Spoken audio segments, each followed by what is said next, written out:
ನಾವು ಇಲ್ಲಿ ಆಟೋ ಓಡಿಸೋದು ನನಗೆ ಸುಮಾರು ಕೆಮ್ಮಲು ಇತ್ತು. ಪಾವಗಡಕ್ಕೆಲ್ಲ ಹೋಗಿ ನಾನು ಒಂದೊಂದ್ಸಲಿ 2,500 ಕೊಟ್ಟು ತತ್ತಿದ್ದೆ. ಇದು ತಗಂದ್ಮೇಲೆ ಸ್ವಲ್ಪ ನನಗೆ ಕಫ ಅನ್ನೋದು ಸಿಕ್ಕಾಪಟ್ಟೆ ಬರೋದು. ಆಟೋ ಓಡಿಸ್ಬೇಕಾದ್ರೆ ಸಿಕ್ಕಾಪಟ್ಟೆ ಜನ ಬೈಯೋದು ನನ್ನ, ಯಾಕೆ ಹಿಂಗೆ ಉಗಿತಾ ಇದೆಯಾ, ಯಾಕೆ ಹಿಂಗೆ ಉಗಿದಲ್ಲೇ ಇದ್ರೆ ನನಗೆ ಇರಕ್ ಆಗ್ತಿರ್ಲಿಲ್ಲ. ಅದು ಉಗಿಲೇಬೇಕಾಗಿತ್ತು. ಅಷ್ಟು ಇದಾಗಿ ನನಗೆ ಇವಾಗ ಅಷ್ಟ ಸ್ವಲ್ಪ ಸಾಧಾರಣವಾಗಿ ಏನೋ ಒಂದು ವಾರಕ್ಕೆ 2 ಸಲ ಮಾತ್ರೆ ತಗೋತೀನಿ ಅಷ್ಟೇ. ಅದು ಒಂದು ಶೀತ ಜಾಸ್ತಿ ಇದಾದಾಗ ಈಗ ನಮ್ಮ ತಮ್ಮನಾದ ರೇವಣ್ಣ ಅವರು ಕರ್ಕೊಂಡು ಬಂದಿದ್ದು ನನಗೆ ಹಿಂಗೆ ಬಾರೋಣ, ನೋಡು ತೋರಿಸ್ತೀನಿ ಒಂದ್ ದಿವಸ ಅಂತ ಹೇಳ್ತಲೇ ಇರೋರು. ನಾನು 1.5 ತಿಂಗಳಾಯ್ತು ಸರ್.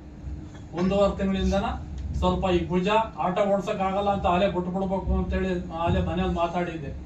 ಆಮೇಲೆ ಬೇಡ ಅಂತಲೂ ಹೇಳಿದ್ರು ನಮ್ಮ ಮಳಿಯಾರು. ಹಂಗೂ ನೀನು ಓಡಿಸ್ಲೇ ಬೇಡ, ಸುಮ್ಮನೆ ತಿರ್ಗಾಡ್ಕೊಂಡಿರು, ಏನ್ಕಿ ನೀನು ಈ ವಯಸ್ಸಿನಲ್ಲಿ ಅಂತೇಳಿ. ನನಗೆ 65 ವರ್ಷ.